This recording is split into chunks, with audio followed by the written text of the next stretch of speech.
Heavenly blessings is upon us. Heavenly anointing and heavenly impartation will be upon us. వాక్యం బోధించుచున్న నాలో దేవుని ఆత్మ నింపబడుచు, వాక్యం వినుచున్న నీ బిడ్డల్లో మరి అధికమైన ఆత్మ, ఏ వాక్యం వారికి ఆహారంగా ఉండాలో, ఏ వాక్యము ద్వారా వారు దీవెన పొందుకోవాలో అట్టి స్థితిలో అట్టి దీవెనలు అట్టి అద్భుతాల బిడ్డల జీవితంలో దయచేయబడుతూ నిశ్చయముగా yes, hallelujah, hallelujah. I'm inviting my heavenly Father upon everyone right now. పరిశుద్ధాత్మ శక్తి మీ అందరి మీదకి వచ్చేలాగున happy Easter, happy resurrection day. So happy resurrection day అంటూ ఇన్ని రోజులు 40 రోజులు చాలామంది ఉపవాసములు చేస్తుంటారు. సో టుడే ఆ ఉపవాసం జస్ట్ బ్రేక్ చేసే రోజు. So than this Easter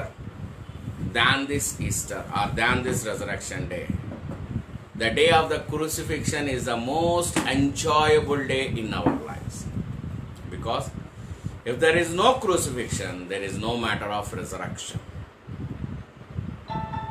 అర్థం చేసుకోండి, if there is no crucifixion, there is no matter of resurrection. Hallelujah. అంటే ఏదైతే ఆ శోధన వేదన ఆయన అనుభవించలేదో ఆ పునరుద్ధానము ఇవాళ మనం పొందుకునే స్థితిలో లేము. ఎందుకంటే అయ్యా ఆయన 40 రోజులు వేదన అనుభవించాడని మనం 40 రోజులు వేదన అనుభవిస్తున్నాము. కానీ బైబిల్ అనుసారంగా ఆయన అనుభవించిన వేదన ఒక దినమే. కానీ ఆ ఒక్క దినమే లోకములో ఉన్న పాపములు, రాబో పాపములు, ప్రతి విధమైన పాపములు కడిగివేయబడి పాప క్షమాపణ కలుగు నిమిత్తము ప్రతి విధమైన మేలులు మన జీవితం పైన చూపేట ఫోకస్ చేయడం, ప్రతి విధమైన మేలులు మన జీవితంలోకి వచ్చేలాగా. హల్లెలూయా. Let the heavenly blessings come upon us. Heavenly blessings come upon us right now. The joy of Easter, the joy of resurrection. Hallelujah. I'm inviting you your heavenly presence. I'm inviting your heavenly presence. I'm inviting your heavenly presence right now. Hallelujah, hallelujah, hallelujah. Whatever you're asking in the name of Jesus, we will receive it. Whatever you ask.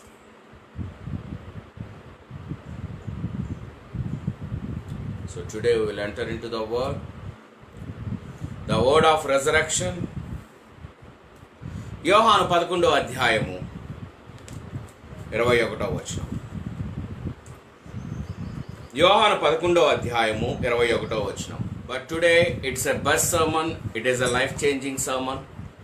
మీ జీవితాలు మారడానికి దేవుని కృపా స్వాస్యము మీ జీవితంలో ప్రారంభమగు క్షణం. Hallelujah. Open John chapter 11 verse 21. Martha యేసుతో, ప్రభువా, నీవిక్కడ ఉండిన ఎడల నా సహోదరుడు చావకుండును. మార్త అంటుంది యేసుతో, నీవిక్కడ ఉండిన ఎడల నా సహోదరుడు చావకుండా ఉండెను. హల్లెలూయా. దయచేసి గమనించండి, దేవుడు మనతో మాట్లాడుతున్న మాట, నీవిక్కడ ఉండిన ఎడల నా సహోదరుడు చావకుండును. ఇప్పుడైనను నీవు దేవుని ఏమడిగినను దేవుడు నీకు అనుగ్రహించునని ఎరుగుదమనెను. ఇక్కడ చూడండి, మార్త చాలా యుక్తంగా దేవునితో ఎలా మాట్లాడాలో మాట్లాడుతుంది. ఇప్పుడు నువ్వు దేవుణ్ణి ఏమడిగినా కూడా దేవుడు నీకు అనుగ్రహిస్తున్నాడు. అంటే నువ్వు చేస్తున్నావు అన్న క్రెడిబిలిటీ ఎక్కడ యేసయ్యకి ఇవ్వట్లా, ఆయన కూడా తీసుకోవాలా. ఐఎమ్ డూయింగ్ అని ఎక్కడ యేసయ్య చెప్పలా. నా తండ్రి నాకు ఇవ్వనిదే నేను ఎవ్వరికీ ఏమీ చెయ్యట్లేదు. నా తండ్రి ద్వారా నాకు అనుగ్రహింపబడనిదే నేనేమీ చెయ్యట్లేదు. హల్లెలూయా. దయచేసి గమనించండి, మేలులు మన జీవితంలో సిద్ధపరచబడి ఉన్నవి. నువ్వు ఏ స్థితిలో అయితే ఆశీర్వదింపబోటకు సిద్ధంగా ఉన్నావో దయచేసి గమనించండి. తండ్రి నాకు అనుగ్రహించనిదే నేనేమీ చెయ్యట్లేదని పిల్లలు చెప్తున్నారు. అలాగే యేసు కూడా అదే స్థితిలో, అయ్యా నీ తండ్రిని నీవు అడిగినను ఏమడిగినను దేవుడు నీకు అనుగ్రహించునని ఎరుగుదమనెను. యేసు నీ సహోదరుడు మరలా లేచునని ఆమెతో చెప్పగా మార్త ఆయనతో అంచె దినమున పునరుద్ధానమందు లేచునని ఎరుగుదనెను. ఎప్పుడంట? అంత్య దినమున పునరుద్ధానమున. అంటే ఇవాళ మనం ఏ రాకడా, ఏ రెండో రాకడా అని ఇవాళ మనం మాట్లాడుతున్నామో, మార్త కూడా మరి అదే మాట మాట్లాడుతుంది. అంత్య దినముల్లో పునరుద్ధానం ఉంటుంది కదా, ఆ రోజు కదా నా సోదరుడు లేపబడేది. అంటే ఇప్పటికీ మనం కూడా అదే స్థితిలో ఉన్నాం. కానీ అసలు సువార్త చూద్దాము. దేవుడు మనతో ఏం మాట్లాడుతున్నాడు, బైబిల్లో ఉన్న వచనాల ద్వారా మనకి ఏ విధమైన బోధ బోధిస్తున్నాడో దయచేసి గమనిద్దాము.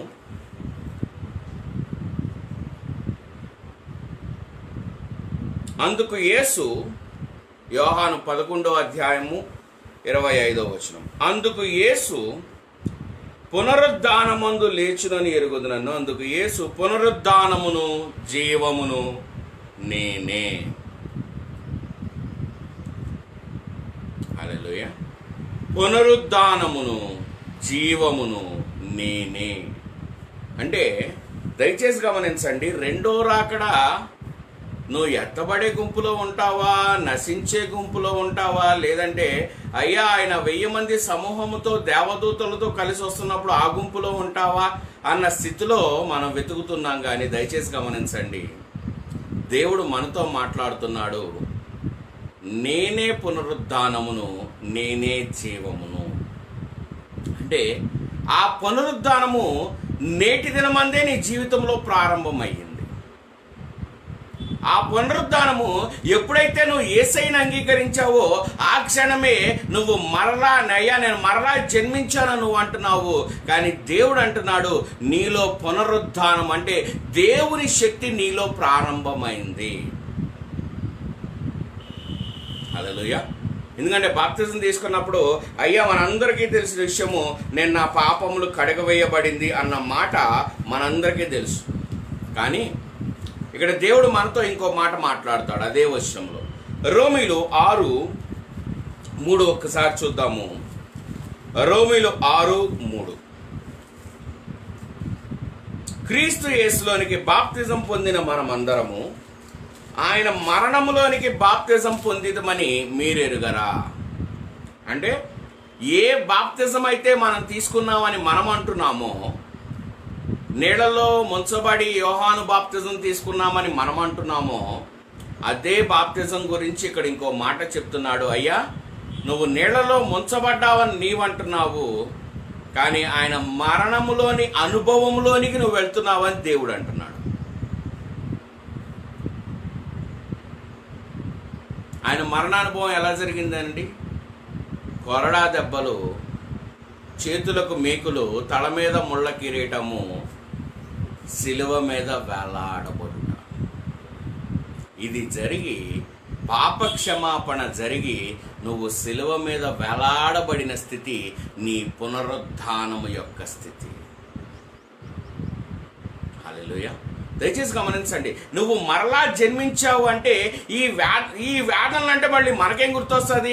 అయ్యా నువ్వు అప్పుల్లో వెళ్ళాలి, కష్టాల్లో వెళ్ళాలి, ఈ జీవితం ఎలా బతకాలన్న స్థితిలో వెళ్ళాలి, మనం ఈ స్థితిలో ఉంటేనే, అప్పుడు ఈ బాధల్లో ఉంటేనే దేవుడు మనతో ఉన్నట్టు అనే తప్పుడు మాటల్లో మనం ముందుకెళ్తాం. కానీ ఈ ఆనందములో అంటే ఆయన అనుభవించిన వేదనలో నువ్వు ఆ వేదన అనుభవించినట్టుగానే బాప్తిజం తీసుకొని ఉంటుంటే నిశ్చయముగా దేవుడు నిన్ను ఆశీర్వదించి ఇక్కడ ఒక మాట నీతో మాట్లాడుతున్నాడు. 4వ వచనం చూస్తే 6:4 కాబట్టి తండ్రి మహిమ వలన క్రీస్తు మృతుల్లో నుండి ఎలాగూ లేపబడెనో అలాగే మనమును నూతన జీవము పొందిన వారమై నడుచుకున్నట్లు మనం బాప్తిజం వలన మరణములో పాలు పొందుటకై ఆయనతో కూడా పాతి పెట్టబడితిమి. హల్లెలూయా. మరణములో కూడా ఆయనతో పాతి పెట్టబడితిమి అంటే ఇక్కడ ఏంటంట? నూతన జీవము. ఈ నూతన జీవం రావడానికి మనందరికీ తెలిసిన ఉదాహరణ సీతాకోకచిలుక.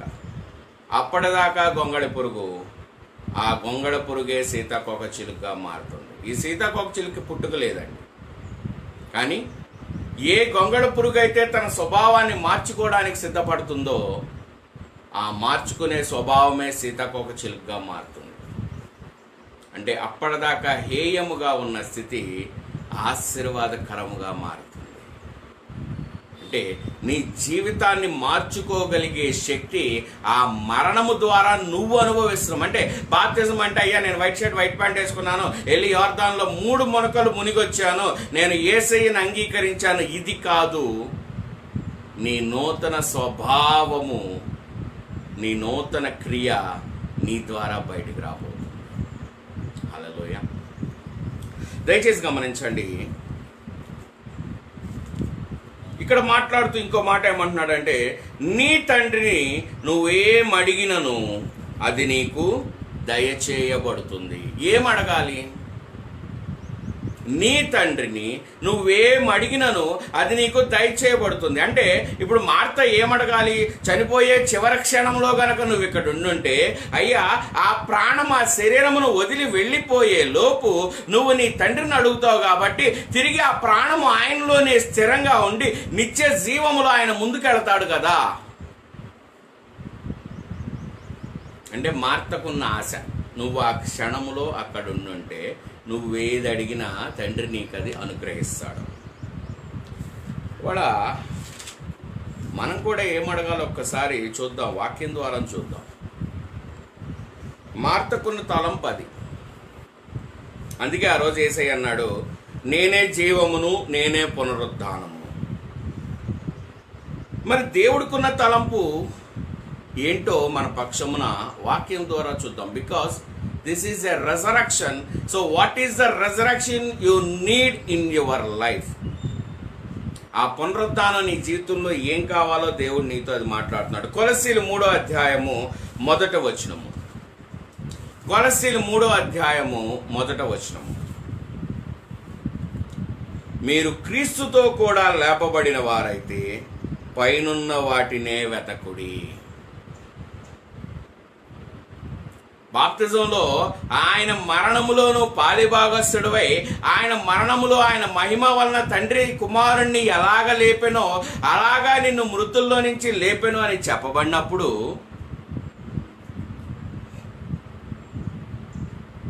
దేవుడు ఇక్కడ ఇంకో మాట మాట్లాడుతున్నాడు. మీరు క్రీస్తుతో కూడా లేపబడిన వారైతే పైనున్న వాటినే వెతుకుడి.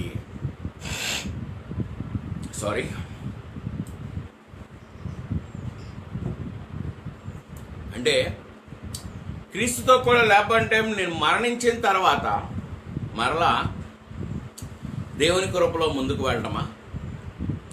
నేను మరణించిన తర్వాత అయ్యా ఆయన వచ్చే 2వ రాకడలో నేను ఆ గుంపులో ఉండడమా? ఆ గుంపులో ఉండే లెక్కనైతే వెతకాల్సిన అవసరం లేదు. ఎందుకంటే నువ్వు మరణించిన తర్వాత నువ్వు ఏమి వెతకాలన్నా నీకేది అవసరం లేదు. ఉంటే దేవదూత వలె ఎక్కుతూ దిగుచూ ఉంటావు, లేదంటే దేవదూత వలె దేవుని సరౌండింగ్స్లో ఉండగలవు, లేదంటే ఇంకా నువ్వు భక్తిలో ఉండుంటే దేవుని ముందు కూర్చుని దావీదుతో నువ్వు సహానుభావం కలవాడిగా ఉంటావు. కానీ గమనించండి, ఇక్కడ ఒక మాట మాట్లాడుతున్నాడు పౌలు భక్తుడు. లేపబడి ఉండుంటే అంటే ఆ మరణములోనికి పాలిభాగస్తున్నైన నేను, ఆ బాప్తిజం అనుభవంలోనికి అడుగుపెట్టిన నేను దేవునితో కూడా లేపబడినట్లు నేను ఉంటే, యేసయ్య లేపాడు నన్ను కూడా లేపుతున్నాడు అనే ఒక మాటను హృదయములో గనక గ్రహించినట్లుంటే, దయచేసి గమనించండి, పైనున్న వాటినే వెతకుడి, అక్కడ క్రీస్తు దేవుని కుడి పార్శ్వమున కూర్చుండి ఉన్నాడు. అక్కడ క్రీస్తు ఏం చేస్తున్నాడంట? దేవుని కుడిపార్శ్వమున కూర్చొని ఉన్నాడు. మరి ఇప్పుడు పైన ఉన్నవి ఏం ఎతకాలి మనం? అందరికీ ఉన్న క్వశ్చన్. పైన ఏం ఎతకాలంటే ఆశీర్వాదములు, డబ్బులు పైనుంచి రావు, ఏమీ రావు. పైనుంచి ఆశీర్వాదములు తప్ప డబ్బులు ఏమీ రావు. బికాజ్ ఎందుకంటే డబ్బులు మనకు కావాల్సిన కరెన్సీ ఇక్కడ Indian currency Indian, US currency US, ఎక్కడెక్కడ కరెన్సీ మారిపోతుంది. సో పైనుంచి డబ్బులు అయితే రావు. సో పైనుంచి వస్తున్నవి ఏంటి? ఆశీర్వాదాలు. పైనుంచి వస్తుంది ఏంటి? దీవెనలు. విశాలమైన ఆకాశ పట్ట జాలనంత విస్తారమైన దీవెనలు. మలాకిలో మనం చాలాసార్లు చదువుతాం. పట్ట జాలనంత విస్తారమైన దీవెనలు నీకు అనుగ్రహింపబడును. విస్తారమైన దీవెనలు. మనం ఏంటంటే ప్రాస్పరిటీ అడుగుతాం.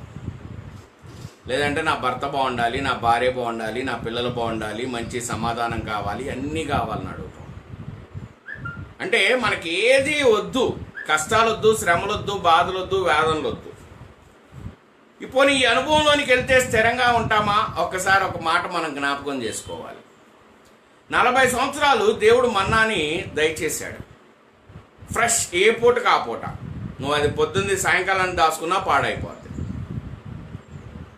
40 సంవత్సరాలు ఒకే ఆహారం తినేటప్పటికి వెంటనే వారు ఏమన్నారు? అయ్యా, మరి మేము చికెన్ మటన్ తింటాము, మనం కంటిన్యూస్గా ఒకే దేవదూతలు తినే ఆహారం పెడితే మేము ఎక్కడా రాయించుకోము, మాకు అయ్యొద్దు అన్నారు. అంటే నీకే కష్టము, ఏ సుఖము, ఏ అనుభవము, ఏది నీ జీవితంలోనికి రాకపోతే, ఒకేలాగా నీ జీవితం ఉంటే విరక్తి కలిగి ఈ జీవితాన్ని నేను ఏం చెయ్యాలి ప్రభువా, ఈ జీవితాన్ని తీసుకెళ్ళిపో అన్న స్థితిలో కూడా చాలామంది ఉంటున్నారు. ఎందుకంటే ఆ జీవితంలో ఏం జరగట్లా. ఏం జరగనప్పుడు ఒకే రోజు లెగుస్తున్నాము. ఎందుకంటే మనం కరోనాలో చూసాం, కరోనాలో లాక్డౌన్లో చూసాం. ఒకే రోజు డైలీ అలాగే ఉండేది మన టైం టేబుల్. లేచామా, టిఫిన్ చేసామా, అన్నం తిన్నామా, పడుకున్నామా, ఇంతే డైలీ రొటీన్ టైం టేబుల్. 30 రోజులు ఉండేటప్పటికి విరక్తి వచ్చేసి నేను రోడ్ల మీద పరిగెత్తాలి అని ఎక్కడికక్కడ బయటకు పరిగెత్తుకొచ్చేసాం. అంటే నీ జీవితం కూడా ఇది అనుభవించండి. ఒకేలాగా నీ జీవితం ఉంటే నీ జీవితం మీద నీకే విరక్తి కలుగుతుంది. లాక్డౌన్ ఎవరితో ఉదాహరణలు తీసుకోవసలా. లాక్డౌన్లో మనం అనుభవించిన స్థితి. ఎప్పుడు రోడ్డు మీదకి వెళ్ళి గెంతులు వేస్తామా అని పరిగెట్టాం. దేవుడు నిన్ను ఇంట్లోంచి కదలనీయకుండా నువ్వు ఇంట్లోనే కూర్చో, నీ నెల జీతం నీకు వస్తున్నాయి, నీ పనులు నీకు వస్తున్నాయి, నీ డబ్బులు నీకు వస్తున్నాయి అన్నా కూడా పరిగెట్టాం. హల్లెలూయా. దయచేసి గమనించండి, పైనున్న వాటినే వెతకండి. అందుకే అంటున్నాడు 2వ వచనం 3:2 చూడండి. కొలస్సీలు, పైనున్న వాటి మీదనే కానీ భూ సంబంధమైన వాటి మీద మనస్సు పెట్టుకొనకుడి. ఏలయనగా మీరు మృతి పొందితిరి, మీ జీవము క్రీస్తుతో కూడా దేవుని యందు దాచబడి ఉన్నది. ఇప్పుడు ఈ బాప్తిజంలో అసలు ఏం జరిగిందో చూడండి. అయ్యా, నేను చచ్చిపోయాను, దేవునితో మరణించావు, దేవునితో తిరిగి లేపబడ్డావు. నువ్వు పైనున్నవి ఎప్పుడైతే కోరుకోవడం మొదలు పెడుతున్నావో, దయచేసి గమనించండి, ఆ మొదలు పెడుతున్న క్షణము నీ జీవితాన్ని దేవుడు ఎక్కడ దాచాడంట? నీ జీవాన్ని ఆయనలో దాచుకున్నాడంట. హల్లెలూయా. ఆయనలో దాచుకుంటే ఎవరన్నా ఆయనను దాటి నిన్నెవరైనా ఏమన్నా చెయ్యగలరా? దేవుడు ఎక్కడ దాచుకున్నాడంట చూడండి. మీ జీవము క్రీస్తుతో కూడా దేవుని యందు దాచబడి ఉన్నది. అంటే శరీరం ఎలాగే ఉంది, శరీరానికి ఏమన్నా అవ్వచ్చు, కానీ శరీరం నుండే జీవం ఎలా ఉందంట? దేవుని దగ్గర దాచబడి ఉంది. అంటే ఇప్పుడు ఈ శరీరాన్ని ఏం చేస్తున్నాడు చూద్దాము. యోహాను 14వ అధ్యాయము 20వ వచనం ఒక్కసారి చూడండి. యోహాను 14వ అధ్యాయము 20వ వచనం. నేను నా తండ్రి యందును, మీరు నా యందును, నేను మీ యందును ఉన్నామని ఆ దినమున మీరెరుగుదురు. హల్లెలూయా. అంటే ఈ దినం మనకి ఇంకా రాలా. బాప్తిజం అంటే మనకు తెలిసిన ఒకటే బాప్తిజం. మోస్ట్ బాప్తిజం ఎవరిని ఎక్కడికి వెళ్ళి అడిగినా అయ్యా బాప్తిజం అంటే ఏంటి అంటే, అయ్యా నేను పరలోకానికి వెళ్ళడానికి నా పాప క్షమాపణ నిమిత్తము నాకు ఒక టికెట్ దొరికింది. చచ్చిపోయిన వాళ్ళకి అదే బాధపడతారు, అయ్యా వీడు బాప్తిజం తీసుకుంటే కనీసం పరలోకానికి వెళ్ళేవాడు. ఇదే నీకు తెలిసిన బాప్తిజం. కానీ దేవుడు అంటున్నాడు, బాప్తిజం అంటే నువ్వు మరణించి నీ జీవము నాలో దాచిపెట్టబడి, నీ జీవము నాలో దాచిపెట్టబడి. అందుకే ఇక్కడ యోహాను, అందుకే వాక్యమే మాట్లాడుతుందండి. ఇక్కడ చూడండి వాక్యం ఏం మాట్లాడుతుందో, నేను నా తండ్రి యందున్నాను. ఇప్పుడు ఆయన జీవం ఎక్కడ దాచిపెట్టబడి ఉందంట? తండ్రి యందు దాచిపెట్టబడి ఉంది. మీరు నా యందును, మనం ఎక్కడ ఉన్నామంట? ఆయన యందును. మీరు నా యందును నేను మీ యందును ఉన్నామని ఆ దినమున మీరెరుగుదురు. హల్లెలూయా. ఇప్పుడు ఈ జీవం ఎక్కడ దాచిపెట్టింది? మీరు నా యందును నేను మీ యందును ఉన్నామని ఆ దినమున మీరెరుగుదురు. హల్లెలూయా. అంటే పైన వాటినే వెతకండి అంటే, ఇప్పుడు నీ జీవం ఎక్కడుంది? పైన ఉంది. పైన ఎక్కడుంది? ఇప్పుడు యేసై కూడా ఎక్కడుంది అంటున్నాడు. అయ్యా నీ తండ్రిని ఏమడిగితే అది ఇస్తాడు కదా అని మార్త యేసైతో అంటున్నప్పుడు యేసై కూడా లేదు నేనే చేస్తాను అని అంటున్నాడా? లేదు. యేసై కూడా ఒకే మాట మాట్లాడుతున్నాడు, నేను తండ్రి యందు ఉన్నాను, మీరు నా యందు ఉన్నారు, నేను మీ యందు ఉన్నాను. Hallelujah. So this is the resurrection. నేనే పునరుద్ధానము, నేనే జీవం అన్నప్పుడు ఎప్పుడైతే ఆ దినమును మీరు ఎరుగుదురు అంట. దయచేసి గమనించండి, ఈ వాక్యాన్ని స్పష్టంగా జ్ఞాపకం ఉంచుకోండి. ఆ దినమున మీరు ఎరుగుదురు అంటే ఇంకా ఆ దినం మీరు జీవితంలో రాకపోయి ఉండొచ్చు. నా జీవం క్రీస్తులో దాచబడి ఉన్నదన్న వచనం మీకు అందకపోయి ఉండొచ్చు. అందిన అది మీ హృదయంలోనికి వెళ్ళకపోయి ఉండొచ్చు. దాచబడి ఉంది. ఆ దాచబడ్డం ఎక్కడంట? ఆయన తండ్రిలో ఉన్నాడు. అంటే ఇప్పుడు నిన్ను ఏ అపవాదైనా, ఏ చీకటి శక్తులైనా, ఏవైనా నిన్ను శోధించాలన్నప్పుడు మొదట అవి క్రీస్తుని, తర్వాత తండ్రిని కనుక అడ్డగించినట్లయితేనే నీ మీద వాటి ప్రభావం చూపించగలరు. So then if that is the case, మరి వాళ్ళు నాకెందుకు కష్టాలు వచ్చినాయి? నేను బాప్తిజం తీసుకున్నాను కదా, నేను యేసయ్యను నమ్ముకున్నాను కదా, మరి యేసయ్యను నమ్ముకున్నప్పుడే వాళ్ళు ఆయన ఎందుకు ఈ శ్రమల్లో వెళ్ళాలి, ఎందుకు ఈ వేదంలో వెళ్ళాలి, ఎందుకు ఈ బాధల్లో వెళ్ళాలి అన్నప్పుడు దయచేసి గమనించండి. నీ ఫస్ట్ క్వశ్చన్, నేను దేవుని యందు ఉన్నానా? నేను పైనున్న వాటినే వెతుకుతున్నానా? అప్పులు ఉన్నాయి, ఎందుకు వచ్చినాయి? నా జీవితంలో నాకు ఒకటి కావాలి కాబట్టి ఆ కావలసిన దాన్ని నేను పొందుకోలేకుండా పోయినా దాన్ని నేను ఎలాగైనా పొందుకోవాలని తపన పడ్డాను కాబట్టి నేను రుణం చేయాల్సి వచ్చింది.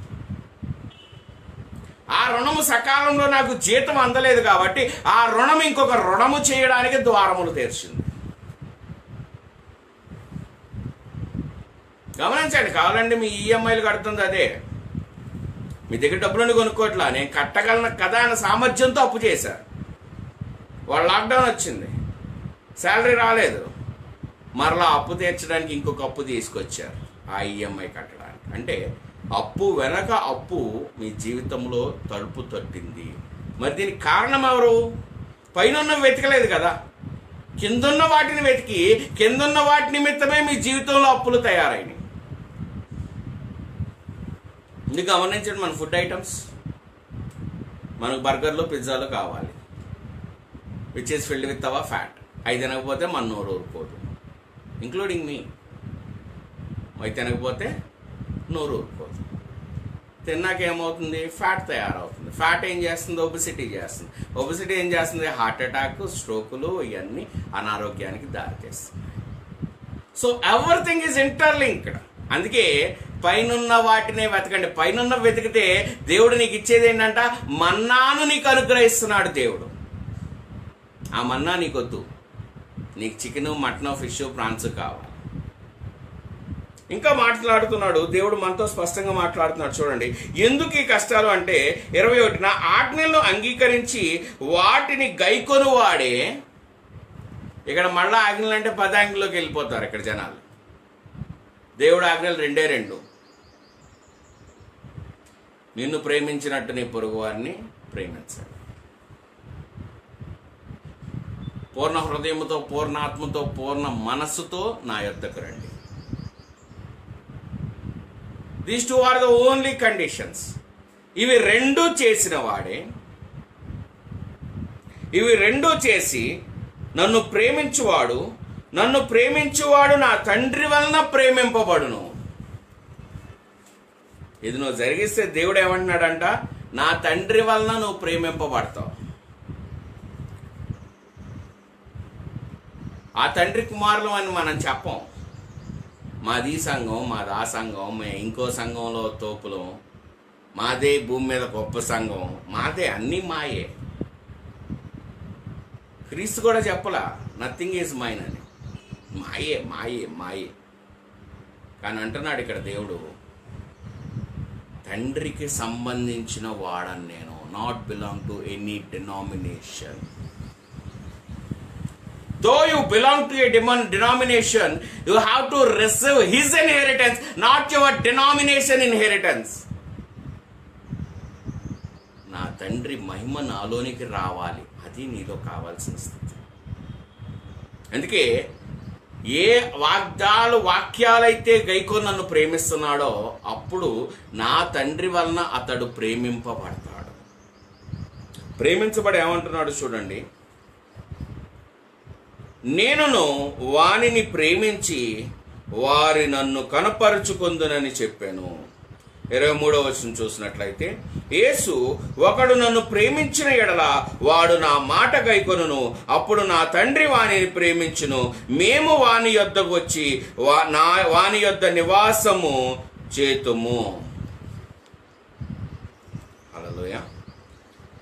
నన్ను ప్రేమించువాడు నా మాటలు గైకొనడు, ప్రేమింపనివాడు. మీరు వినుచున్న మాట నా మాట కాదు, నన్ను పంపిన తండ్రిదే. ఇక్కడ క్రెడిట్ ఎవరు తీసుకున్నారు? నాది, నా సంఘం లేదు. జీసస్ మినిస్ట్రీస్ లేవు, జీసస్ క్రైస్ట్ మినిస్ట్రీస్ లేవు, నా తండ్రిదే. అంటే ప్రతీది తండ్రికి అప్పగించాడు. అంటే ప్రతీది పైనున్న వాటిని వెతకడానికి దేవుడు అప్పగించాడు. ఎప్పుడైతే పైనున్న వాటిని వెతకడం నువ్వు మొదలు పెట్టావో, నీ జీవితంలో ఆశీర్వాదములు, తండ్రి కుమారులు వచ్చి నీ ఇంట్లో నివాసం చేస్తారు. తండ్రి కుమారులు వచ్చి నీ ఇంట్లో నివాసం చేస్తారు. హల్లెలూయా. దయచేసి గమనించండి. దయచేసి దేవుని ద్వారములు మీ ఇంట్లో తెరవండి. మార్త అంటుంది, నువ్వెక్కడుంటే నా అన్న మరణించేవాడు కాదు. దేవుడు అంటున్నాడు, నువ్వు నన్ను ప్రేమించి ఉంటే నేను నా తండ్రి కలిసి నీ ఇంట్లో ఉండేవారము. ఏది కావాలి? మార్త అడుగుతుంది, అయ్యా నువ్వు ఇక్కడ గనక ఉండుంటే నా సోదరుడు మరణించేవాడు కాదు. ఇక్కడ దేవుడు మనతో అదే మాట మాట్లాడుతున్నాడు. మీరు గనక నన్ను ప్రేమించి ఉంటే, నా వాక్యమును మీరు పట్టుకొని ఉండుంటే,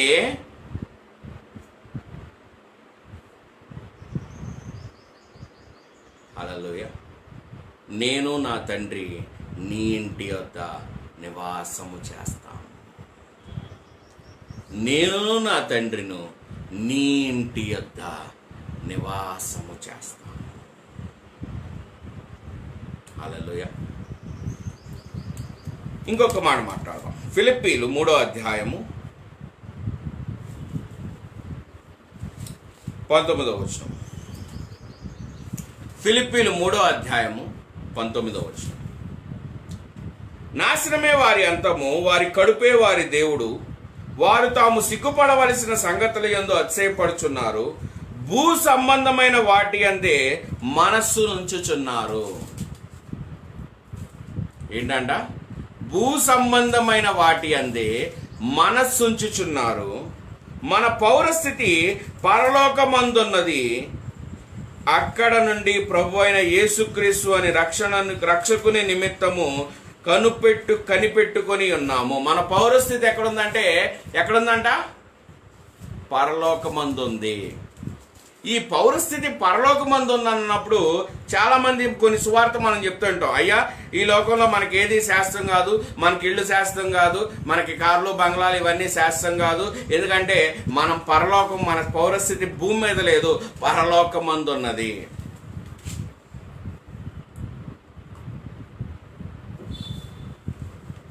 మన పౌరస్థితి ఎక్కడుందంట?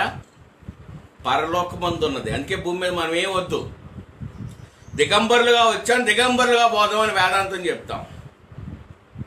కానీ దేవుడు నీకు చెప్పే వేదాంతం ఇక్కడ వేరు. నీ పౌరస్థితి ఎక్కడుంది? ఇక్కడ కాదు. భూ సంబంధమైనది నీ పౌరస్థితి కాదు. ఆ తర్వాత వచ్చినమే దేవుడు నీతో స్పష్టంగా మాట్లాడుతున్నాడు.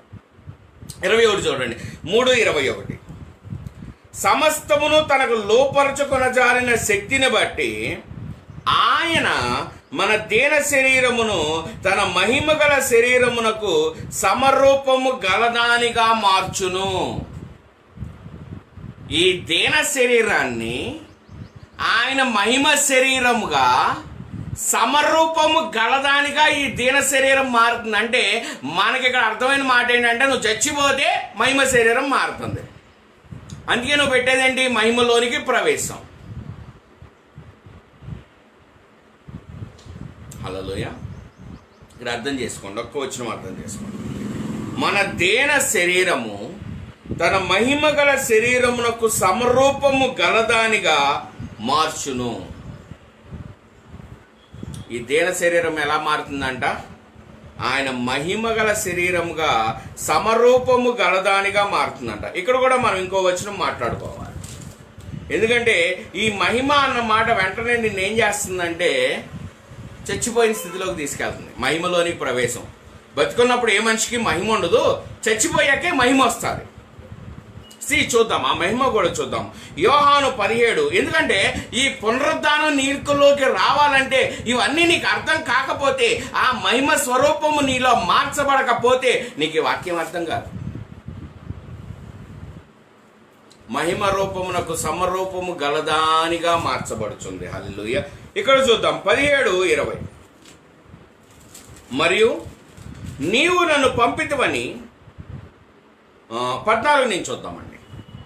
Will get in deeper. 14 అంటే ఇన్ డీపర్ విల్ గో. 17:14 యోహాను 17:14 వారికి నీ వాక్యం ఇచ్చి ఉన్నాను, వారికి నీ వాక్యం ఇచ్చి ఉన్నాను. నేను లోక సంబంధిని కానట్టు వారును లోక సంబంధులు కారు గనక లోకము వారిని ద్వేషించును. ఇప్పుడు ఈ పౌరస్థితి ఇక్కడ కాదని ఎవరు కన్ఫర్మ్ చేస్తున్నారు? యేసయ్య కూడా కన్ఫర్మ్ చేస్తున్నారు. అయ్యా ఈ పౌరస్థితి వారిది ఇక్కడ కాదు. ఎక్కడిది పౌరస్థితి? నేను ఈ లోక సంబంధిని కానట్టు వారు ఈ లోక సంబంధులు కారు. ఈ లోక సంబంధము ఇరువురికి లేదు. అంటే క్రీస్తుకి లేదు, ఆయనకి లేదు. 15 చూస్తే, నీవు లోకములో నుండి వారిని తీసుకొని పొమ్మని నేను ప్రార్థించటం లేదు, కానీ దుష్టుని నుండి వారిని కాపాడమని ప్రార్థించుచున్నాను. ఇక్కడ దేవుడు ఏమన్నాడు? అందరిని చంపేసి తీసుకెళ్ళిపోదాం అంటున్నాడా? అంట్లా. యేసయ్య ప్రార్థన చేస్తున్నాడు, నా సంఘానికి, నా బిడ్డలకి, అంటే నీ బిడ్డలకి దుష్టుని నుంచి ఆపద పొంచి ఉన్నది, ఆ ఆపద నుంచి కాపాడమని వారి కొరకు నేను ప్రార్థిస్తున్నాను. వారు ఈ లోక సంబంధులు కాదు, నా లోకంలో నాతో ఉన్న సంబంధులు. ఇక్కడ అదే మాట అంటూ ఇంకో మాట అంటున్నాడు, నేను లోక సంబంధిని కానట్టు వారును లోక సంబంధులు కారు. సత్యమందు వారిని ప్రతిష్ఠ చేయుము, నీ వాక్యమే సత్యము. నీవు నన్ను లోకమునకు పంపిన ప్రకారము నేనును వారిని లోకమునకు పంపితిని. వారును సత్యమందు ప్రతిష్ఠ చేయబడినట్లు వారి కొరకై నన్ను ప్రతిష్ఠ చేసుకొనుచున్నాను. హల్లెలూయా. 20 చూస్తే, మరియు నీవు నన్ను పంపితివని లోకము నమ్మునట్లు. ఇక్కడ ఈయన ఈలోక సంబంధి కాదు, పరలోక సంబంధి. నువ్వు నన్ను పంపావని లోకము నమ్మునట్లు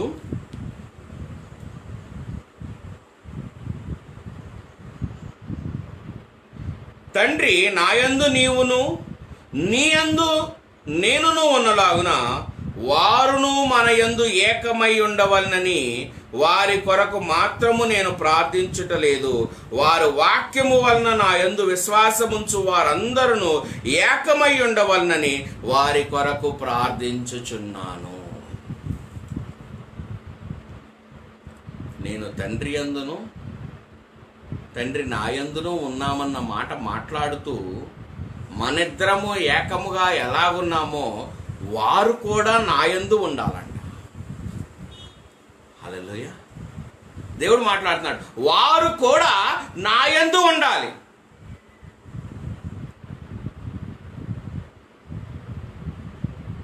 దయచేసి గమనించు, తనలోనికి నిన్ను పిలుచుకుంటున్నాడు దేవుడు, తన స్వారూప్యములోనికి నిన్ను పిలుచుకుంటున్నాడు దేవుడు.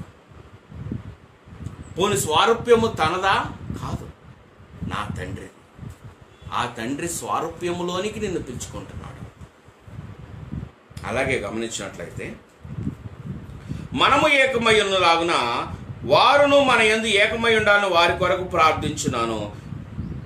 22 దయచేసి అందరూ అండర్లైన్ చేసుకోండి. 17, 22 యోహాను. మనము ఏకమై ఉన్నలాగున వారును ఏకమై ఉండవలనని నీవు నాకు అనుగ్రహించిన మహిమను నేను వారికి ఇచ్చి తిని. ఆమెన్. నువ్వు నాకు అనుగ్రహించిన మహిమను నేను వారికి ఇచ్చి తిని. ఇప్పుడు వాక్యం మాట్లాడుతుంది. ఫిలిప్పులోనికి వెళ్దాం. ఫిలిప్పు 21 చూద్దాం. 3:21. సమస్తమును తన లోపరుచుకున్న జాలిన శక్తిని బట్టి ఆయన మన దీన శరీరమును తన మహిమగల శరీరమునకు సమరూపము గలదానిగా మార్చును. ఇప్పుడు యేసయ్య కూడా ఏమన్నాడు? పౌలు తప్పుడు బోధ చేశాడా? అంట్లా. యోహానులో యేసయ్య కూడా అంటున్నాడు. ఏమంటున్నాడు?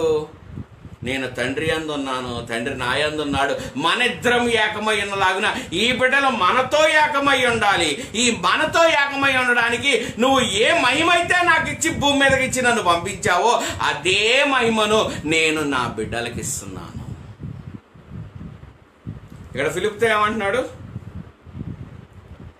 లోపరుచుకొనజాలని శక్తిని బట్టి ఆయన మన దీన శరీరమును తన మహిమగల శరీరమునకు సమరూపము గలదానిగా మార్చును. ఇంకా పౌలు అన్నాడు సమరూపము గలదానిగా మార్చును అన్నాడు. కానీ యోహాన్ అన్నాడు నా మహిమ ఇచ్చేసాను వాడికి. హల్లెలూయా. Receive this glory right now in Jesus' mighty name. ఇది జరగకుండా నా ఈ లోక సంబంధిని కాదు, ఈ లోక సంబంధి కాదు. అందుకే దేవుడు నీతో మాట వాగ్దానం ఇచ్చాడు. తాళపు చెవులు దావీదు దగ్గర ఉన్నాయి, తర్వాత పేతురు దగ్గర ఉన్నాయి, తర్వాత నీకు అనుగ్రహించాడు. నువ్వు ఈ భూలోకములో దేనిని బంధిస్తావో అది పరలోకమందు బంధింపబడును. ఈ భూలోకంలో నువ్వు దేనిని విప్పుతున్నావో అది పరలోకమందు విప్పబడును. అంటే నీ పౌరస్థితి ఎక్కడ చెప్పబడుతుంది? పరలోకమందు. కానీ నువ్వు బంధించవలసిన స్థితి ఎక్కడ? నువ్వు భూమి బంధిస్తే నీ పరలోకములో దానిని నీ దేవుడు బంధిస్తున్నాడు. అది ఎలా జరుగుతుంది? నీ పౌరస్థితి అక్కడుంది కాబట్టి నీ పౌరస్థితిని బట్టి నీకు క్రియ జరుగుతుంది. Hallelujah. If you are an American citizen, ఇక్కడ ఇండియన్ సిటిజన్ లా ప్రకారం నేను ఇతను శిక్షిస్తానంటే ఒప్పుకోరు. నువ్వు అతను తప్పు చేసావు, వాళ్ళకి హ్యాండ్ ఓవర్ చేయాలి, లేదంటే వాళ్ళని ఇక్కడ ఇన్వైట్ చేసుకోవాలి.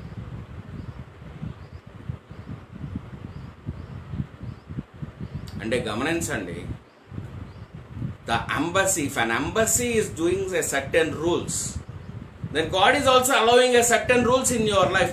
నువ్వు ఈ లోక సంబంధి కాదు. యేసయ్య కూడా అదే మాట్లాడుతున్నాడు 17వ అధ్యాయం యోహానులో.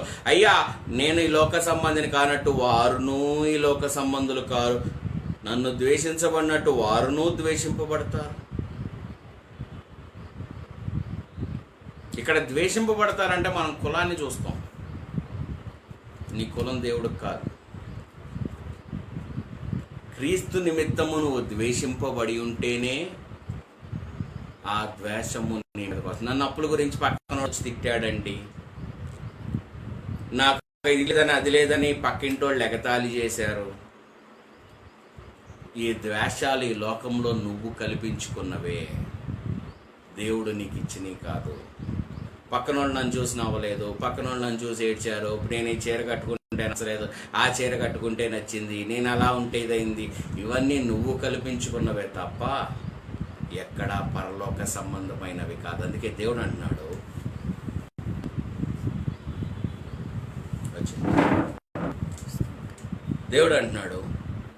నువ్వు భూమి మీద దేనిని బంధిస్తావో అది పరలోకమందును బంధింపబడును. నువ్వు భూమి మీద బంధించిన సమస్తము పరలోకమందు బంధింపబడుతుంది. నువ్వు భూమి మీద విప్పిన సమస్తము పరలోకమందు విప్పబడుతుంది. బంధిస్తే అది పరలోకమందు బంధింపబడుతుంది. నువ్వు ఎక్కడ విప్పితే అది పరలోకమందు విప్పబడుతుంది. అంటే ఇప్పుడు నీ పరిస్థితి దేవుడు ఎక్కడ కన్ఫర్మ్ చేస్తున్నాడు? పరలోకమందు. కానీ నువ్వు చేయాల్సిన క్రియ ఎక్కడ? భూమి మీద. మహిమ ఎక్కడ ఇస్తున్నాడు? భూమి మీద ఇస్తున్నాడు.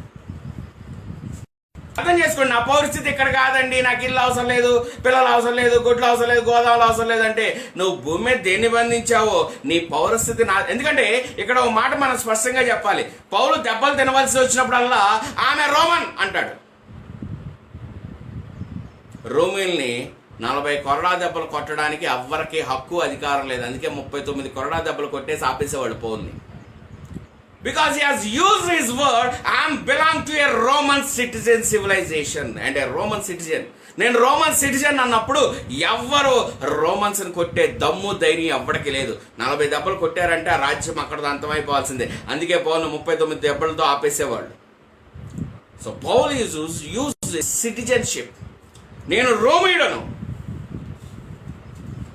ఇక్కడ అదే మాట అంటున్నాడు, నేను దేవుని బిడ్డను. నీ నోటితో నువ్వు అనవలసిన మాట, నేను దేవుని బిడ్డను. నేను ఇక్కడ బంధిస్తే పరలోకమందు బంధింపబడుతుంది, నేను ఇక్కడ విప్పితే పరలోకమందు విప్పబడుతుంది. హల్లెలూయా. మూడవ మాట కూడా, ఎందుకంటే మన 7 మాటలు ఇవన్నీ మనకు గుర్తుంటాయి కాబట్టి అందుకే మూడో మాట అంటున్నా. మార్తా అన్న మూడో మాట, అయ్యా నువ్వు దేవుణ్ణి ఏది అడిగినను ఆయన నీకు అనుగ్రహిస్తాడు. మరి దేవుడు నీకేం తక్కువ చేశాడు?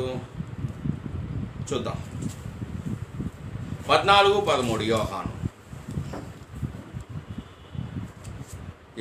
14:13 మీరు నా నామమున దేనిని అడుగుదురో తండ్రి కుమారుని యందు మహిమపరచబడుటకై దానిని చేతును. మీరు నా నామమందు దేనిని అడుగుదురో తండ్రి కుమారుని యందు మహిమ పరచబడుటకై దానిని చేతును. అంటే ఇప్పుడు మీరు నా నామమున దేన్ని అడుగుదురు అన్నారా, లేదంటే ఇంకేమన్నా ఇక్కడ యాడ్ చేశాడా దేవుడు? మార్త అంటుంది, అయ్యా నీ తండ్రి నువ్వేం అడిగితే అది ఇస్తానన్నాడు కదా. ఇక్కడ అదే మాట యేసయ్య కూడా నీతో అదే మాట అంటున్నాడు, నువ్వు ఏం అడిగితే అది నీకు అనుగ్రహించబడుతుంది.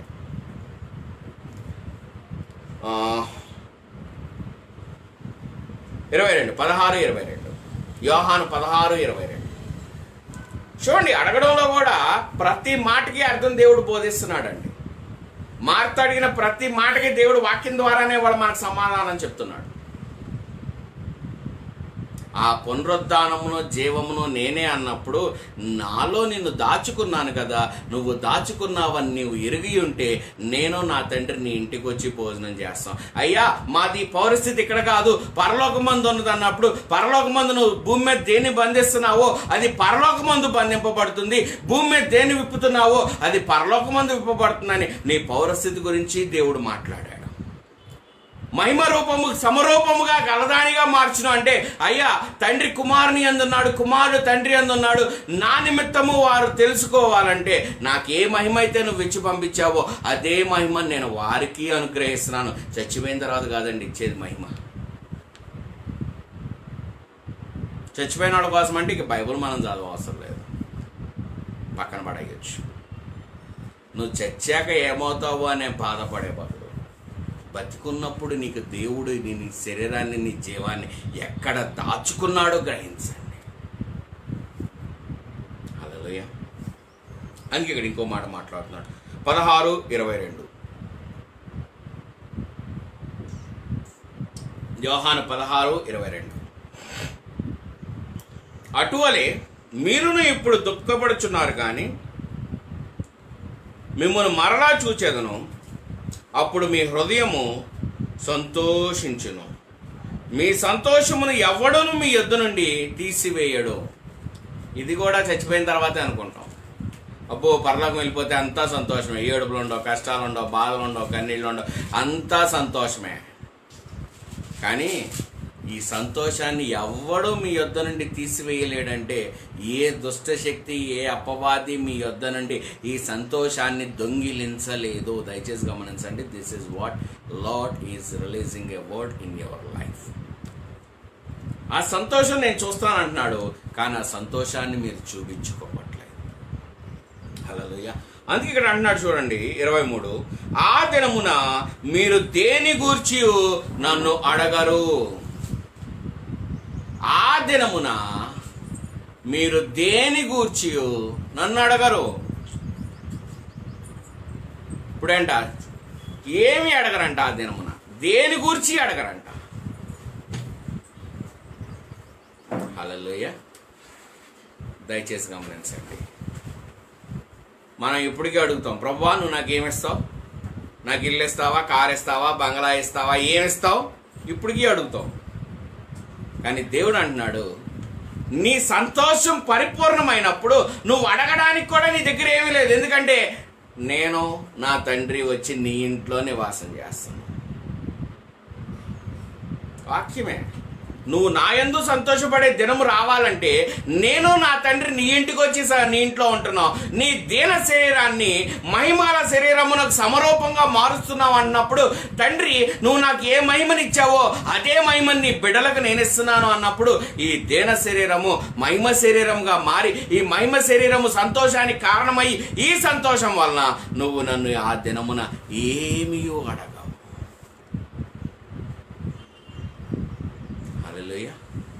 మరి ఏమి అడగకపోతే ఏం ప్రార్థన చేయాలండి? I will show you what to pray. ఇక 10 కమాండ్మెంట్స్లో మనకు ప్రార్థనలు ఉన్నాయి కదా, అట్లాగే మనకి వాడ మీకు కొత్త ప్రార్థన నేర్పిస్తున్నాను. Only with the Bible word only. నా సొంత ప్రార్థన ఏది చెప్పను. మా సంఘం గురించి ప్రార్థన చేయండి, మన సంఘం బాగుండాలి, మన సంఘం ఇవన్నీ ఏం చెప్పట్లేదు. ఎస్, మన సంఘం ఉండాలి. ఎందుకంటే జీవం గల సంఘం, వాక్యం వినగలిగే సంఘం, వాక్యం బోధించగలిగిన సత్తు ఉన్న సంఘం. Yes, we are having pride not about our church, but we are having our father and our son and the holy spirit. That's why we were rich. That is the only reason. Hallelujah. ఇక్కడ యోహాను 16:23లో ఆ దినమున మీరు దేని గూర్చి నన్ను అడగరు, మీరు తండ్రిని నా పేరట ఏమి అడిగినను ఆయన మీకు అనుగ్రహించునని మీతో నిశ్చయముగా చెప్పుచున్నాను.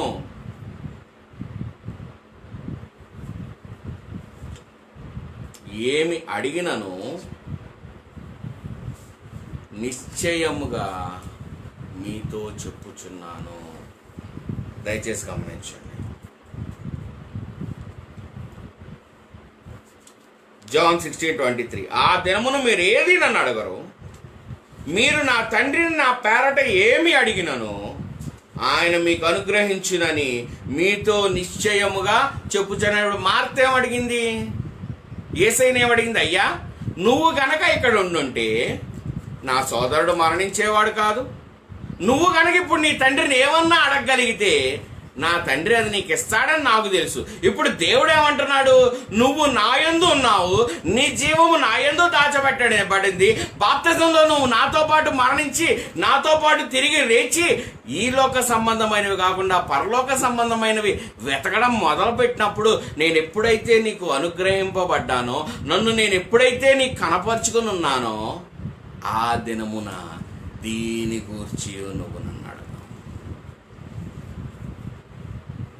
చూడండి, వాక్యం నుంచి ఎక్కడ మనం బయటికి వెళ్ళాం, కానీ వాక్యం వాక్యాన్నే బోధిస్తుంది. వాక్యం వాక్యాన్ని విశదపరుస్తుంది. అందుకే నువ్వు బంధించాలి. అందుకని ఎందుకు మాట్లాడారు? నీ పౌరస్థితి ఇక్కడ కాదు కాబట్టి నువ్వు ఎక్కడ బంధిస్తే అది పరలోకమందు బంధించబడుతుంది. పౌలు కూడా రోమన్నను వాడుకున్నాడండి. అయ్యా నేను అప్పగింపబడాలి, చచ్చిపోవాలి. పౌలు సిద్ధపడలా. నేను సాధ్యమైనంత వరకు సువార్త బోధించగలుగుతుండాలి. ఇది పౌలుకున్న తపన. ఇవాళ నేను హత్సాక్షిని చచ్చిపోవాలి, దేవుని దగ్గరికి వెళ్ళిపోవాలి, ఇలా ఎవరు ఆశపడి చచ్చిపోలా. సాధ్యమైనంత వరకు తప్పించుకొని నేను దేవుని సువార్తని ఇంకా విస్తరింపచేయాలని తపన పడ్డవారే కానీ చివరికి వారికి అందక ఈ అపోస్తులు హతసాక్షులుగా మారారు. కానీ నేను చచ్చిపోతే బాగుండు, అయ్యా నేను వీళ్ళకి దొరకబడి వెంటనే చచ్చిపోతానని సిద్ధపడలేదండి ఎవరు. పౌలు చెరసాల్లో వేయబడి చంపబడుతున్నప్పుడు కూడా దేవదూత వచ్చి ఆ చెరసాలను చేసి తీసుకొచ్చి పౌలును పేతురును బయటకు తీసుకొచ్చింది. కానీ అందరూ ఇంట్లో ఉండి ప్రార్థన చేస్తున్నారు, ఏక స్వరంతో ప్రార్థన చేస్తున్నారు. పేతురు లోపల ఉన్నాడు, బయటికి రావాలి, పేతురు లోపల ఉన్నాడు, బయటికి రావాలి. మరి ఆ మాటలు దేవదూతలు విని, ఇక్కడ ఒక మాట ఉదాహరణకు మీరు చెప్పాం కాబట్టి చెప్తున్నా. ఇప్పుడు సంఘం అంతా అత్యాసక్తితో దేనికోసం ప్రార్థన చేసింది? పేతురు చెరసాల్లోంచి బయటికి రావాలి. మరి చెరసాల్లోంచి బయటికి రావాలన్నప్పుడు సంఘం దేన్ని బంధించింది? చెరసాల అన్న దాన్ని బంధించి అదే చెరసాల అన్న దాన్ని విడుదల చేసింది. అంటే ఈ లోకంలో సంఘం అంతా దేనికోసం ప్రార్థన చేశారు? ఆ చెరసాల అనేది బంధింపవేయబడి ఆ చెరను చెరగా ఎత్తుకుపోవాలి అన్న మాట రుజువుపరచబడినట్లు ఈ చెరసాల ఏం చేయబడిందంట? తీసివేయబడింది. అంటే ఇక్కడ సంఘం ప్రార్థన ఏం చేసిందంట? ఒక దూతను పంపించి పేతురున్న చెరసాలను తీసివేసి పేతుర్ని ప్రశాంతంగా సురక్షితంగా బయటకు తీసుకొచ్చి వీళ్ళ ముందు నిలబెట్టిందంట. హల్లెలూయా. అంటే నువ్వు భూమి మీద దేన్ని బంధిస్తున్నావో అది పరలోకమందు బంధింపబడుతుంది. నువ్వు భూమి మీద దేన్ని విప్పుతున్నావో అది పరలోకమందు విప్పబడుతుంది. కానీ ఇక్కడ మనకు తెలియని ఇంకో బలహీనత ఏంటంటే, అదే పేతురు వచ్చి ఏ సంఘం అయితే అత్యాసక్తితో ప్రార్థన చేస్తుందో ఆ సంఘం ముందు నిలబడినప్పుడు ఒక చిన్న పిల్లల్ని చెప్తుంది, అయ్యా పేతురు బయటకు వచ్చాడు అంటే ఆ పిల్లని పిచ్చిదానివి అన్న. నిజంగా మరలా పేతురు ఇంకోసారి తలుపు కొట్టి పిలిచేటప్పటికి వారు చేసిన ప్రార్థన వారే నమ్మలేకపోయారు. అంటే పేతురు చచ్చిపోతాడని కన్ఫర్మ్ చేసేసుకున్నావు, కానీ నీ నోటితో ప్రార్థన చేసావు కదా. అంటే వీళ్ళు నమ్మలేకపోయిన స్థితి ఏంటి? పేతురు ఇక బయటికి రాడు, చెరసాలలో చచ్చిపోతాడు కన్ఫర్మ్.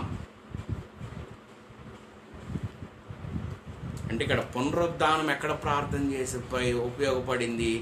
ఆ జీవం ఎక్కడ ఉపయోగపడింది? సంఘమంతా ఏకాత్మతో ప్రార్థన చేసినప్పుడు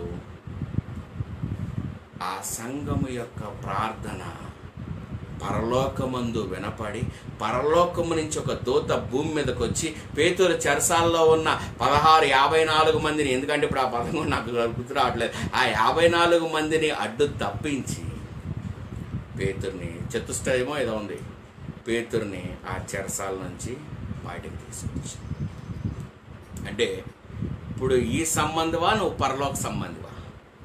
నీ పౌరస్థితి ఎక్కడ ఉంది అంటే నువ్వు భూమి మీద దేనిని బంధిస్తున్నావో అది పరలోకమందు బంధింపబడు. అందుకే దేవుడు అంటున్నాడు, నువ్వు నాలో నీ దేన శరీరం మహిమ శరీరంగా మార్చబడుతుంది అన్నప్పుడు గమనించండి, ఈ మహిమ శరీరము నా ద్వారా మీకు అనుగ్రహించబడినదే తప్ప మీకు ఎక్కడి నుంచో వస్తుంది కాదు.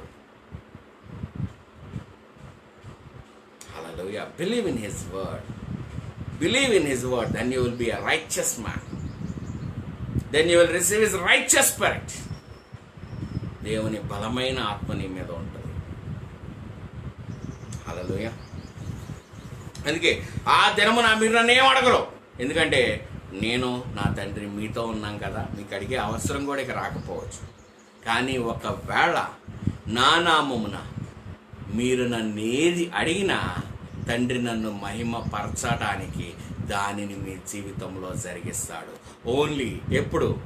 మతపరమైన క్రైస్తవుడుగా నువ్వు ఉన్నప్పుడు కాదు, దేవుణ్ణి నమ్ముకున్న బిడ్డగా నువ్వు అడుగులు ముందుకు వేస్తావు. హల్లెలూయా. అందుకే 24వ వచనం అంటున్నాడు, మీ సంతోషము పరిపూర్ణమగునట్లు అడుగుడి మీకు దొరుకును. ఎప్పుడన్నా అడిగామా? ఆ పరిపూర్ణం అవ్వడం అంటే ఏంటో మనకు తెలియదు. నాకు కారు కావాలి అంటాం, కారు కొన్న పక్కన ఆవిడ ఇంకొంచెం పెద్ద కారు కనబడుతుంది. అరే ఆ కారు ఒకసారి కొనుక్కుంటే పోయేది కదా, అనవసరంగా ఈ చిన్న కారు కక్కుర్తిపడ్డామే. నాకు ఇల్లు కావాలి, సరే దేవుడు ఇల్లు ఇచ్చాక ఆవిడతో వెళ్ళాల్సి వస్తాం. అరే ఇంకో 5 లక్షలు పెట్టుకుంటే వెళ్ళా వచ్చి ఉండేది కదా, అనవసరంగా ఇంటికి కక్కుర్తిపడ్డామే. నీ సంతోషం ఎక్కడ పరిపూర్ణమవుతుందో ఆ స్థితి మొదట నీలో లేనప్పుడు నువ్వు ఎంత పరుగెట్టినా అంటే నిన్ను నువ్వు ఎక్కడ తృప్తిపరచుకోవట్లా. నా జీవం నా దేవునితో ఉందని ఎక్కడ నువ్వు ఆశపడట్లా. నా యేసయ్య నా జీవాన్ని దాచుకున్నాడని ఎక్కడ ఆశపడట్లా. నీ ఆశ నా యందు లేనప్పుడు నేను నీ జీవితంలో ఏమైనా జరిగించగలనా? దేవుడు కూడా ఇదే మాట మాట్లాడతాడు. వారి లోక సంబంధులు కానట్టు నేనును ఈ లోక సంబంధిని కాను. నేను కానప్పుడు వారు కారు. అందుకే వారు భూమి మీద బంధిస్తే నేను ఆయన కుడిపార్శ్వ ముందు కూర్చున్నాను కదా, కొలసీలో 3:1 చదివాం కదా. దేవుడి కుడిపార్శ్వ ముందు కుమారుడు కూర్చున్నప్పుడు అరే నా బిడ్డ కింద భూమి మీద బంధించాడు, వెంటనే నేను దీన్ని ఇక్కడ బంధించాలి. ఎందుకు? నేను నా తండ్రి నీతో పాటు కలిసి నీ గృహములో ఉంటున్నాను. సో 10 కమాండ్మెంట్స్ లాగా మనకు ఒక 10 వాగ్దానాలు కలిగిన ప్రార్థన, ఇప్పటి వరకు మనం చెయ్యని ప్రార్థన. నేనే జీవము, నేనే పునరుద్ధానము అని చెప్తున్నప్పుడు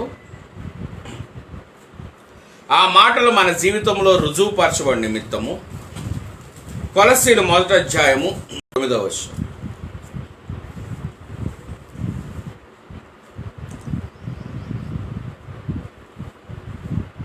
అందుచేత కొలస్సీలు 1:9 ఇది అండర్లైన్ చేసుకోండి. Make this as your prayer points. మత్తయి సువార్త 5వ అధ్యాయం తర్వాత, ఎందుకంటే అది పరలోక ప్రార్థన అంటున్నాం కదా, ఆ పరలోక ప్రార్థన తర్వాత ఈ పౌలు ప్రార్థన మన జీవితంలో అండర్లైన్ చేసుకోండి. ఇవి 2 ప్రార్థనలు మాత్రమే చేయండి, మీ జీవితం మార్చివేయబడుతుంది. ఇంకే ప్రార్థన మీ జీవితంలో అవసరం.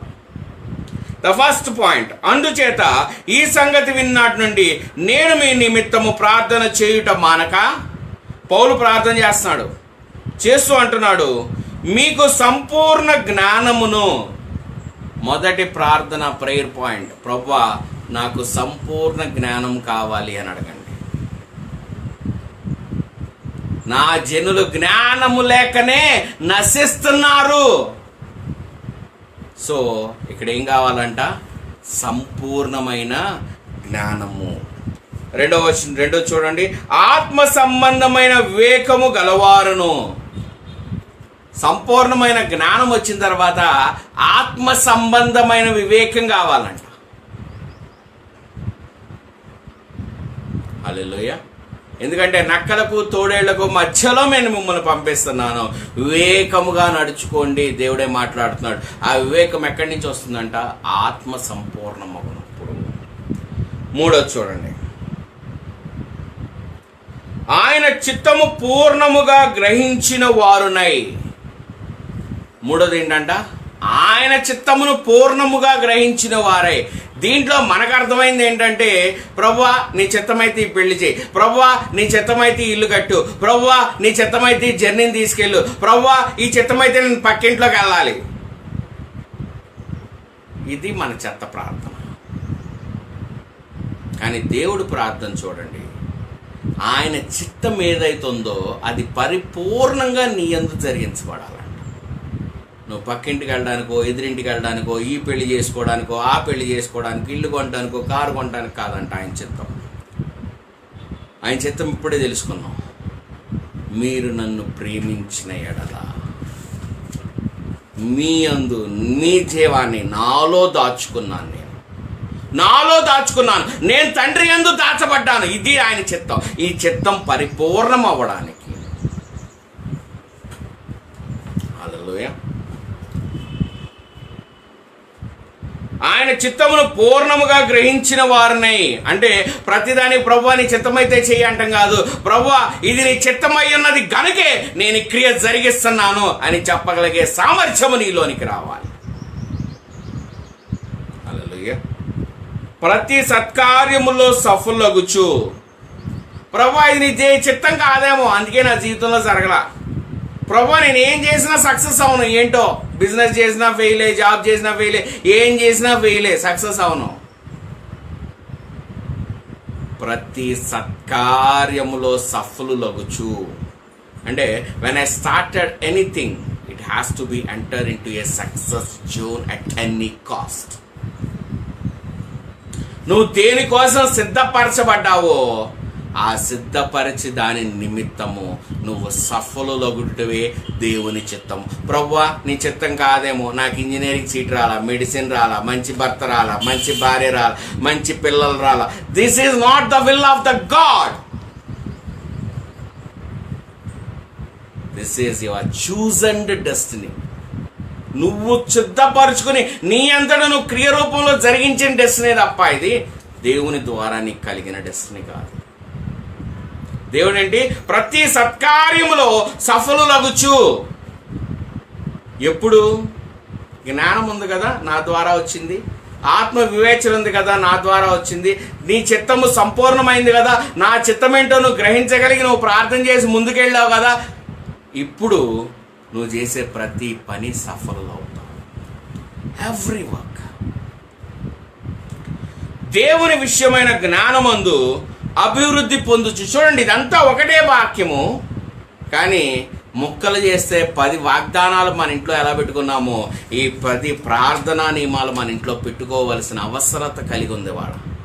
ఎందుకంటే జ్ఞానము లేకనే నా జనులు నశిస్తున్నారు. ఆత్మజ్ఞానము లేకనే ఏం ఆత్మతో మనం ముందుకు నడిపించాలో తెలియట్లా. ఆ వాక్యం మన పాదములకు వెలుగై ఉన్నదన్న వాక్యం మనకు అర్థం కావట్లా. హల్లెలూయా. దేవుని విషయమైన జ్ఞానమందు అభివృద్ధి పొందుచు. ఇంకోటి ఏంటంట? దేవుని విషయమైన జ్ఞానమందు అభివృద్ధి పొందుచు. అంటే day to day God will lead you into a new master race. నిన్నటిదాకా నాకు ఇది అర్థం కాల, వాక్యం చదువుకుంటూ వెళ్ళిపోయా. But last night God showed me, why don't you make it as a prayer point? Why don't you make it as a prayer point? అంటే ఆయన ఒక కార్యము నా జీవితంలో మొదలు పెట్టినప్పుడు రాత్రి వరకు ప్రభువా రేపేం చెప్పాలి ఎవ్రీ ఎస్టర్ సమ్ రెవల్యూషన్ ఇవ్వకి రేపేం చెప్పాలన్న వేదనలో ఉన్న నాకు రాత్రి 12కి why don't you make this as a prayer points for your ministry? ఎందుకంటే అందరూ ఎంతమంది వింటారో నీకు తెలీదు, ఎంతమందికి దీన్ని పంపించాలో యూట్యూబ్ ద్వారా ఫేస్బుక్ ద్వారా నేను క్రియేట్ చేస్తాను. Why don't you make this as a prayer points? Then I make it as a 1 by 1 point and it easily sorted out as 10 points. Count చేసి నేను మీకు మళ్ళీ చెప్తాను. ప్రేయర్ అయిపోయిన తర్వాత ఈ 10 points మళ్ళీ చెప్తాను. ఏంటంట? దేవుని విషయమైన జ్ఞానమందు అభివృద్ధి పొందుచు అన్ని విషయముల్లో ప్రభువును సంతోషపెట్టినట్లు. అన్ని విషయాల్లో ప్రభువుని ఏం చేయాలంట? సంతోషపెట్టాలంట. మొదలెడితే ఈడుపు గుట్టు ముఖం వేసుకుని ప్రార్థన చేస్తే ఇంకేంటి నువ్వు సంతోషపెడుతుంది? నెత్తి మీద ఎంత కొండెట్టుకుంటావు. ప్రార్థన అంటే టవల్లో వాళ్ళు తడిచిపోయి సిమెంట్తో ఇవన్నీ తడిచిపోతాయి. ఎందుకు తడుస్తున్నాయి? ఆయన చిత్తం ఏంటో నువ్వు ఎరగడం లేదు. ఆ చిత్తము నీకెవరూ బోధించట్లేదు. నువ్వు బోధించిన మతపరమైన స్థితిలో ఉండిపోయి ఈ బోధని తలకెక్కించుకోవట్లేదు. అందుకే మొదట పేతురు దేనికోసం ప్రార్థన చేశాడంట? జ్ఞానం కోసం ప్రార్థన చేశాడు. తర్వాత ఆత్మ సంపూర్ణత కోసం ప్రార్థన చేశాడు. తర్వాత దేవుల్లో ప్రతి పనిలో సఫలం అవ్వాలని ప్రార్థన చేశాడు. తర్వాత ఆయన చిత్తమేంటో నువ్వు ముందే తెలుసుకోవాలని ప్రార్థన చేశాడు. అందుకే ఇక్కడ కూడా అంటున్నాడు, దేవుణ్ణి ఎప్పుడు నువ్వు సంతోషపరచునట్లు. అంటే నీ ప్రార్థన దేవుణ్ణి ఏం చేయాలంట? సంతోషపరచాలి. నీ క్రియలు ఏం చేయాలంట? సంతోషపరచాలి. హల్లెలూయా. ఆయనకు తగినట్లుగా నడుచుకోవాలననియు నా వాక్యము నీ పాదములకు వెలుగై ఉన్నది. కీర్తనలో చదివాం, యెషయా గ్రంథంలో చదివాం, ఇర్మియా గ్రంథంలో చదివాం, ఎక్కడ చూసినా చదువుతాం. కానీ ఇక్కడ అదే మాట అంటున్నాడు, ఆయనకు తగినట్టుగా నడుచుకోవాలి. మోషే, నేను నడిపించలేను ప్రభువా, నేను నడిపిస్తాను. నువ్వు నడిపించలేవు కదా, నేను నిన్ను నడిపిస్తాను. ఇర్మియా, నేను బాలుండి ప్రభువా, నీ తోలు తీస్తాను. నేను చెప్పినట్టు వినకపోతే నేను తోలుదేస్తాను, శత్రువులతోనే కొట్టిస్తాను.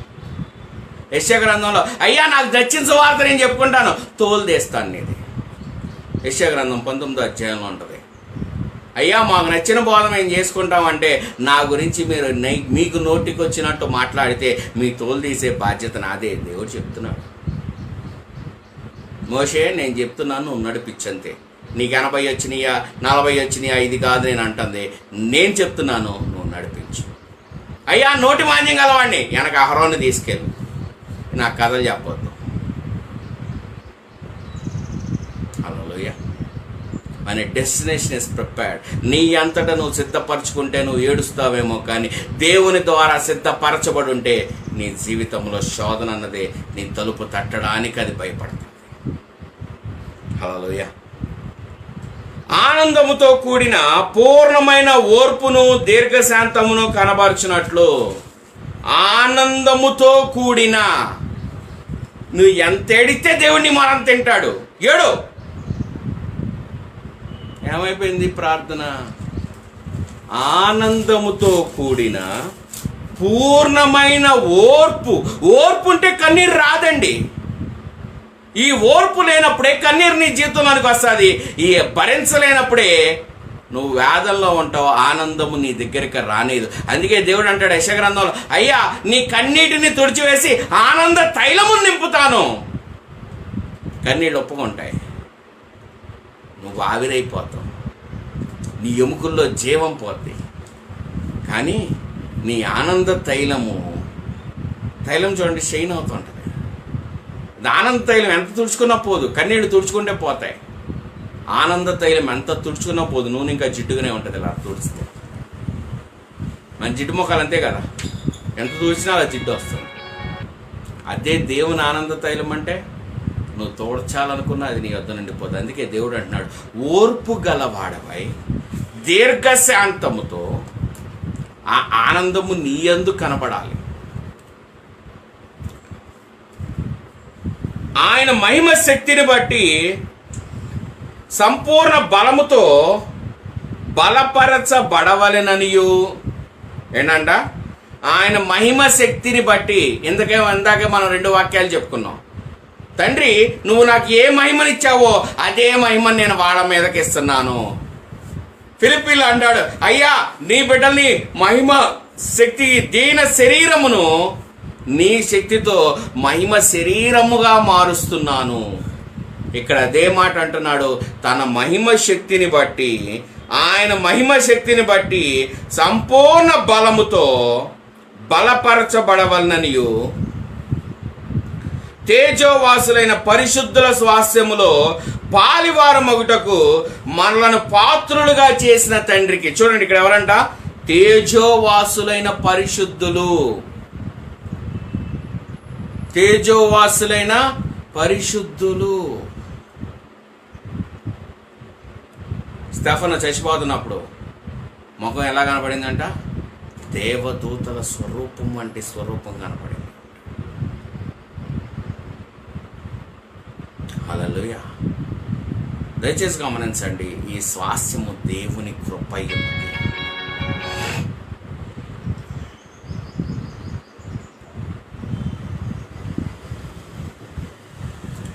చచ్చిపోతున్నా కూడా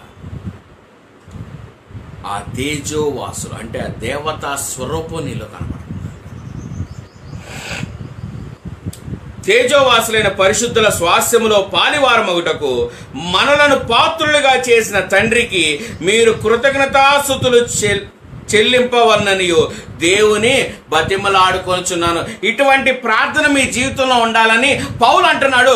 బతిమలాడుకుంటున్నానయ్యా, ఈ ప్రార్థన చెయ్యండి అని. దెన్ పౌలు వెంటనే ఇంకో మాట చెప్తున్నాడు చూడండి.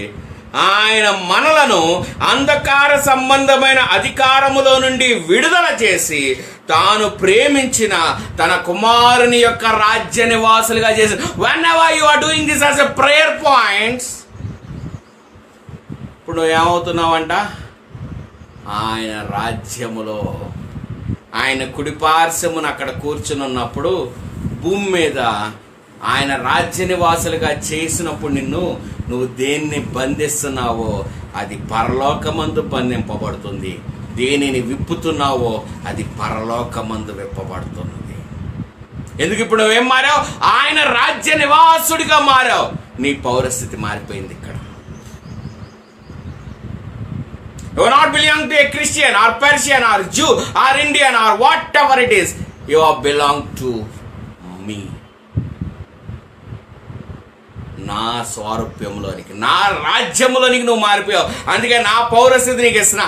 ఇవన్నీ నీలో అలవర్చుకో. హల్లెలూయా. ఆ కుమారుని యందు మనకు విమోచన అనగా పాప క్షమాపణ కలుగుచున్నది. మనకేం కలుగుతుందంట? పాప క్షమాపణ. Here again I would like to say this 10 points. So నాతో చెప్పడానికి మీరు ఆసక్తి కలిగి ఉంటే 1 by 1 పౌలు ఇలా ప్రార్థన చేస్తున్నాడు. మొదటిది సంపూర్ణ జ్ఞానము. మొదటిది సంపూర్ణ జ్ఞానము. ఈ ప్రార్థన నాతో పాటు మీరు చెప్పండి. ఈ 10 ఆజ్ఞలు కాదు, 10 రకములైన ఆశీర్వాదములు. సంపూర్ణ జ్ఞానము, ఆత్మ సంబంధమైన వివేకము, ఆయన చిత్తము పరిపూర్ణముగా గ్రహించు వారము, ప్రతి సత్కార్యములో సఫలులగుదము, దేవుని విషయమందు జ్ఞానమందు అభివృద్ధి పొందుదము. స్పీడ్ వెళ్ళిపోతున్నానా? సరే, స్లోగా చెప్తాను. బైబిల్ మీ ముందే ఉంది. సంపూర్ణ జ్ఞానము, ఆత్మ సంబంధమైన వివేకము గలవారము, ఆయన చిత్తమును పరిపూర్ణముగా గ్రహించుగలవారము, ప్రతి సత్కార్యముల్లో సఫలులము, దేవుని విషయమైన జ్ఞానమందు అభివృద్ధిని పొందువారము. 5 అయిపోయినాయి ఇక్కడికి.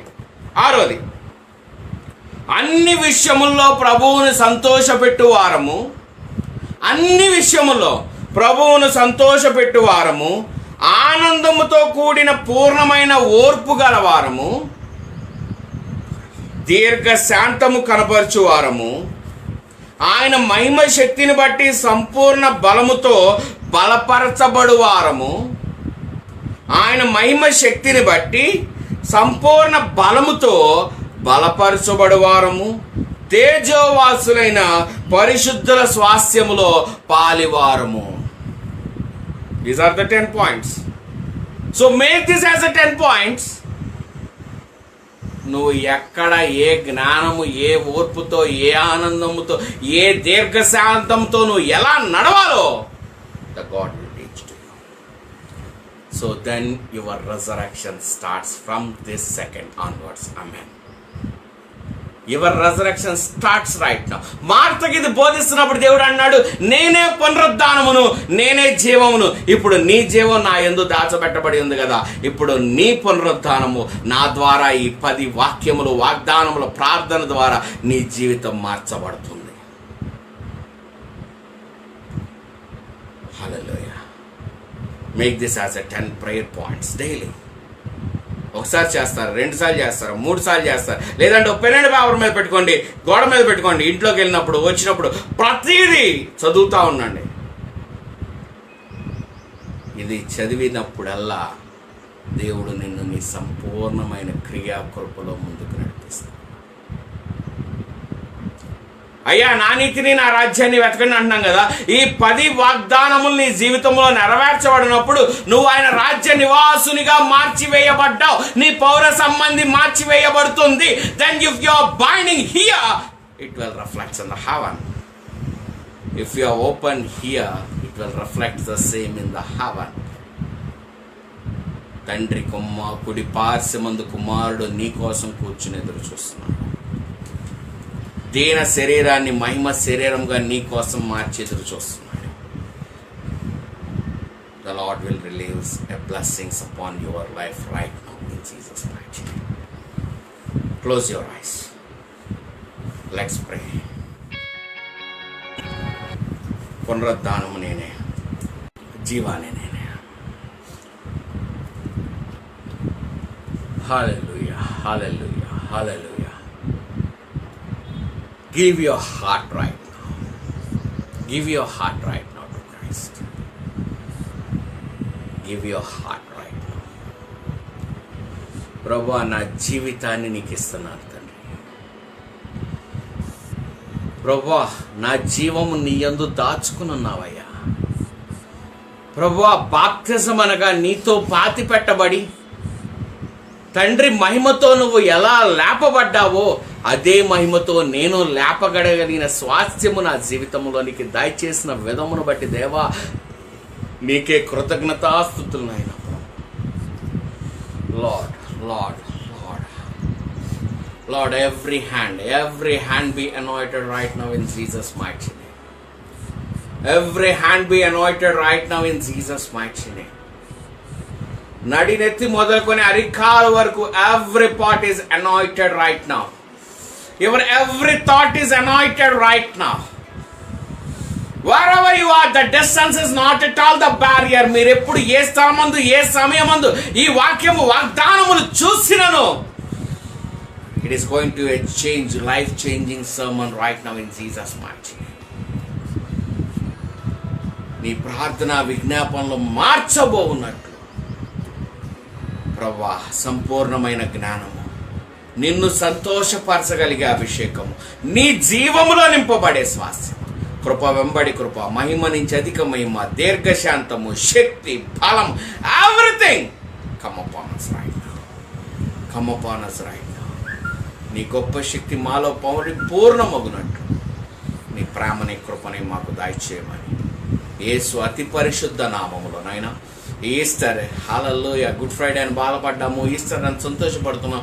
ఇవి కాదు కానీ మా జీవితానికి కావాల్సినవి నీ యథార్థమైన పునరుద్ధాన శక్తి మా జీవితంలో ప్రారంభమవునట్టు నేటి దినము నుంచి, ఈ క్షణము నుంచి మా జీవితం మార్చివేయబడినట్లు గొప్ప శక్తిని మాకు దయచేయమని యేసు అతి పరిశుద్ధ నామములు అడిగి వేడుకొంచున్నాము తండ్రి. Amen, amen, amen. Let's pray. God is with you. God's anointing is with you. His blessings are always with you.